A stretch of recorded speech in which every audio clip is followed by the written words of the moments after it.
Hello everyone, my name is Rebecca McPhee. I'm an accredited practicing dietitian.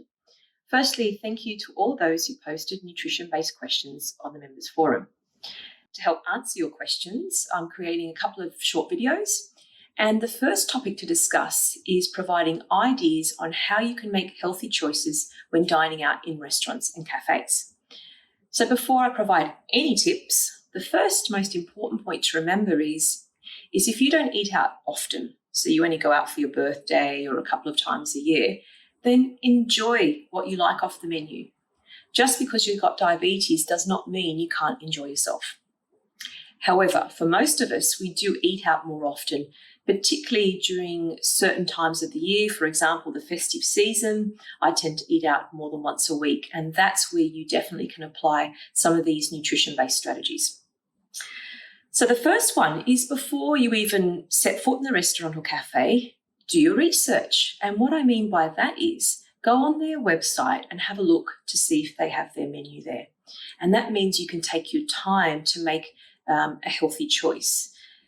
Because there's nothing worse when you get to a restaurant or cafe, and maybe it's only me, and the waiter or waitress keeps coming up and you're too busy talking, and then you have to make a last-minute decision. And that can be very disappointing.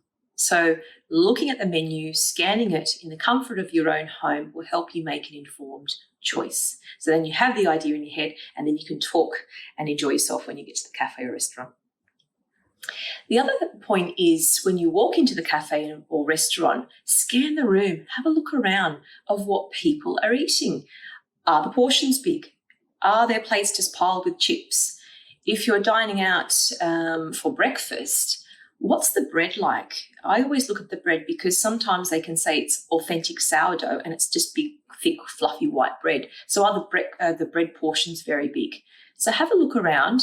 And the other point to remember is when you do make a choice and the waiter or waitress is talking to you, if you have any questions, ask them. You're a paying customer, and it really pays in the end, because if you're not sure about the way a dish is cooked or the type of bread they use or the type of sauce, best to ask them before you order. Apart from that, there are 4 basic points I'll make about meal planning when dining out in restaurants and cafes.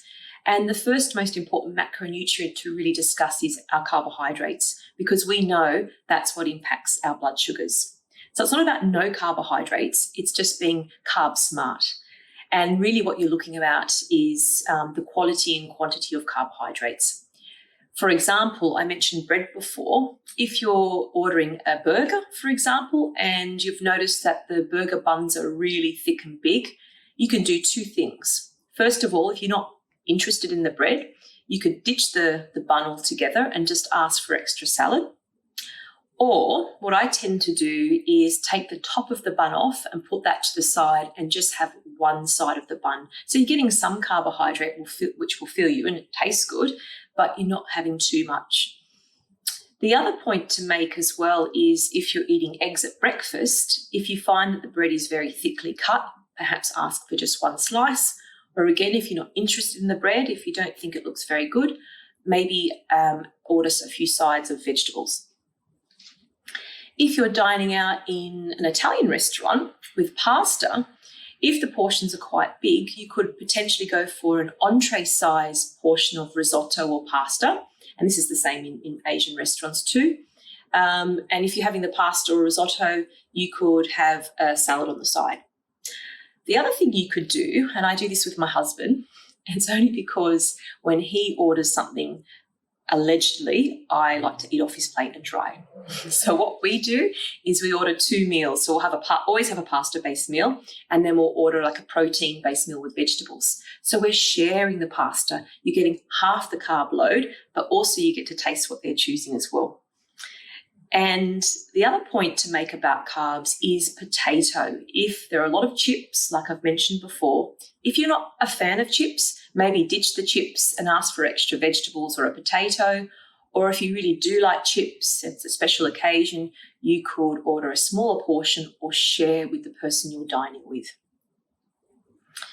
The second macronutrient to really think about is protein. And protein, unlike carbohydrates, does not impact blood sugars.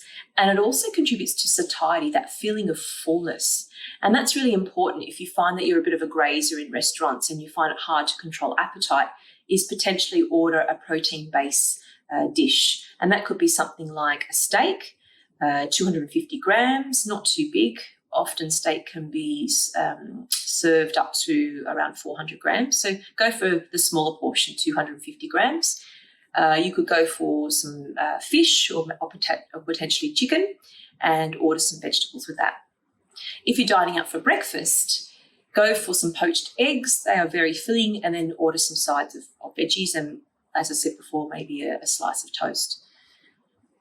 And the third part to mention when it comes to dining out and meal planning is looking for the colour, making sure that there is veggies or salad served with the meal. If you're fine dining, unfortunately, you tend to just receive the protein and you have to order lots of sides. So order some sides of vegetables or salad.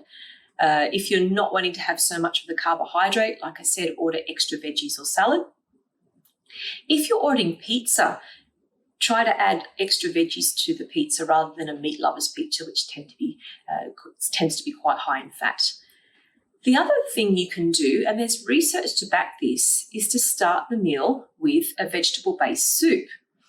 So the research says that people who start a meal with a low-calorie vegetable soup tend to eat less calories overall in terms of the whole meal. So have a look on the entree menu and see if there's a vegetable-based soup, or if you're dining out in a Japanese restaurant, potentially a miso soup would be perfect. And the last point to make is about fat. And it's very easy to clock up the grams of fat in restaurants or cafes if they're frying. So if you don't eat out often, ditch the crumb-based or battered options and go for grilled. The other thing to note is if you have a meal that comes with a sauce, or you're choosing a salad, order the sauce or salad dressing on the side. And there are two reasons for this. First of all, the dressings and the sauces tend to be high in fat. So if it's on the side, you can control how much you put on the plate or in your bowl. But secondly, remember, we're still enjoying ourselves when we're dining out.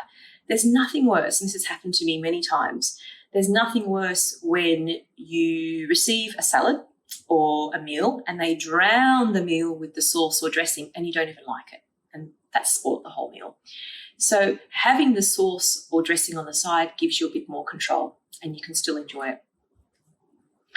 So there are my tips. Hopefully some of them apply to you. So remember, do your research, have a plan, but also enjoy yourself. Thanks.